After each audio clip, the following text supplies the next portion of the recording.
Shalom saudaraku, saya senang sekali kembali bertemu dengan setiap kita hari ini. Saya berdoa kiranya setiap kita yang setia dengan program ini, kiranya Tuhan selalu memberkati setiap kita dalam menjalani kehidupan kita hari-hari ini. Nah, saudaraku, menjadi perenungan kita hari ini saya mengajak kita membuka di dalam Injil Yohanes pasal yang pertama, pasal yang kedua, ayat yang pertama hingga ayat ke-12. Injil Yohanes pasal yang kedua, ayat yang pertama hingga ayat ke-12. Saya hanya akan baca beberapa ayat saja untuk kita pada saat ini. Yang pertama di ayat ke-1 firman Tuhan berkata begini, pada hari ketiga ada perkawinan di Kana yang di Galilea dan ibu Yesus ada di situ. Ayat kedua, Yesus dan murid-muridnya diundang juga ke perkawinan itu. Ketika mereka kehabisan anggur, ibu Yesus berkata kepadanya, mereka kehabisan anggur. Ayat yang ke-7, Yesus berkata kepada pelayan-pelayan itu, isilah tempayan-tempayan itu penuh dengan air. Dan ke-8, lalu kata Yesus kepada mereka, sekarang cedoklah dan bawalah kepada pemimpin pesta.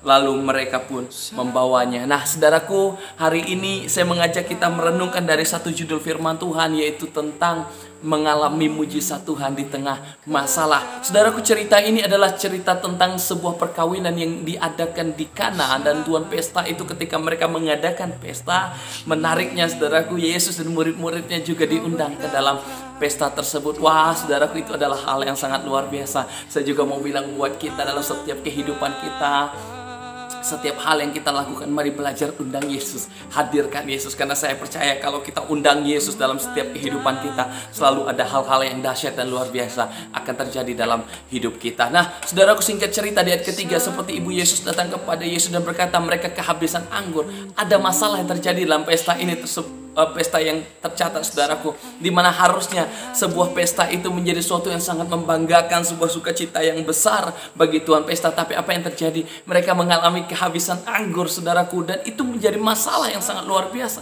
Di mana pada masa itu kalau mereka kehabisan anggur, itu artinya tuan pesta tidak siap untuk mengadakan pesta itu, dan itu akan menjadi sesuatu yang sangat memalukan. Nah, saudaraku, tapi apa yang di ayat ketiga, apa yang mereka lakukan? Bagaimana mereka mengatasi masalah ini? Singkat cerita, ayat ketiga, ibu Yesus datang kepada Yesus dan berkata, mereka kehabisan anggur. Apa yang kita bisa lakukan agar kita bisa mengalami mujizat Tuhan? Yang pertama bisa kita lakukan adalah datang kepada Yesus. Belajar dari ayat ketiga di mana ibu Yesus datang kepada Yesus. Datang kepada Yesus, disitulah kita juga belajar di tengah masalah kita datang kepada Yesus. Saudaraku, saya mau bilang, dengan datang kepada Yesus, di situ kita akan mengalami mujizat Tuhan. Apa yang bisa kita lakukan? Mengapa kita datang kepada Yesus? Datang kepada Yesus adalah dengan cara bagaimana kita berdoa. Datang dengan berdoa, tersungkur di bawah kaki Yesus dan merendahkan diri. Tuhan, tolong saya.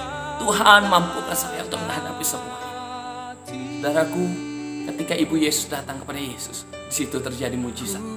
Saya mau bilang buat kita hari, apapun yang sudah kita alami, datang kepada Yesus. Lalu yang kedua, di ayat ke-7, apa yang bisa kita perhatikan? Ayat ke-7, apa yang bisa kita pelajari? Bagaimana kita bisa mengalami mujizat Tuhan? Yang ayat ke-7 firman Tuhan berkata begini, ayat bagian B, isilah tempayan-tempayan itu penuh dengan air, kata Yesus kepada pelayan-pelayan. Dan pelayan-pelayan mengikuti apa kata Yesus. Isilah tempayan-tempayan ini penuh dengan air.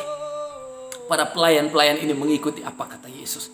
Dan singkat cerita artinya mereka melakukan. Saudaraku, dengar baik.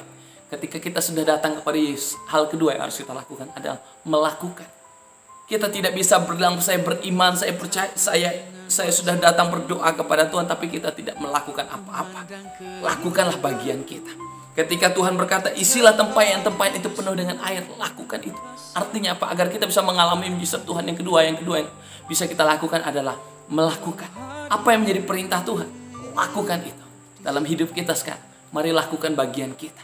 Tuhan memberkati kita, Tuhan akan menolong kita, tapi kita juga perlu melakukan bagian kita sesuai dengan perintah Tuhan. Lalu yang ketiga, apa yang bisa kita lakukan agar kita bisa mengalami mujizat Tuhan? Di ayat ke-8 firman Tuhan berkata begini, lalu kata Yesus kepada mereka, sekarang cedoklah dan bawalah kepada pemimpin pesta. Lalu mereka pun membawanya. Begini, saudaraku, ceritanya begini. Para pelayan ketika mereka sudah mengisi tempayan itu penuh dengan air, Yesus nyuruh mereka, bawalah kepada pemimpin pesta. Para pelayan tanpa bertanya, padahal yang diisi mereka tadi adalah air. Tapi mereka tanpa bertanya dan mereka langsung membawa kepada pemimpin pesta air, tempayan yang diisi dengan air tadi. Mereka belum tahu apakah sudah berubah menjadi anggur atau tidak. Mereka tidak tahu. Mereka langsung membawanya. Ini bicara tentang kepercayaan yang sungguh. Artinya apa, saudaraku? Saya mau bilang buat kita, kita harus percaya dengan sungguh kepada Tuhan.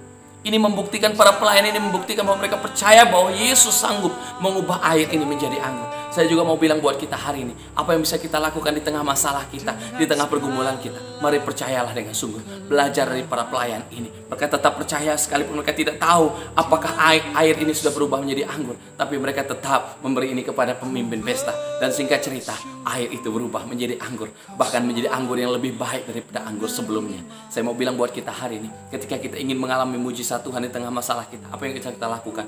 Yang pertama, saudaraku, mari kita belajar datang pada Yesus, berdoa dan katakan kepada Tuhan, sampaikan apa yang menjadi pergumulan isi hati kita hari ini. Lalu yang kedua, apa yang bisa kita lakukan? Lakukan bagian kita, kerjakan bagian kita sesuai dengan perintah Tuhan. Lalu yang ketiga, apa yang bisa kita lakukan? Yang ketiga bisa kita lakukan adalah percaya bahwa Tuhan sanggup memulih kita.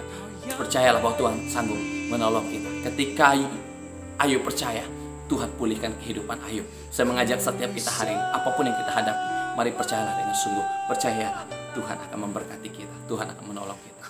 Halo teman-teman, senang sekali bertemu dengan kita. Sekali lagi, haleluya, haleluya. Saya percaya bahwa setiap kita selalu ada dalam berkat-berkat Tuhan. Sebagai anak-anak muda, kita terus semangat. Sebagai anak-anak muda, kita terus melangkah dengan gesit dalam hidup ini. Karena kita percaya Tuhan selalu ada bersama-sama dengan kita.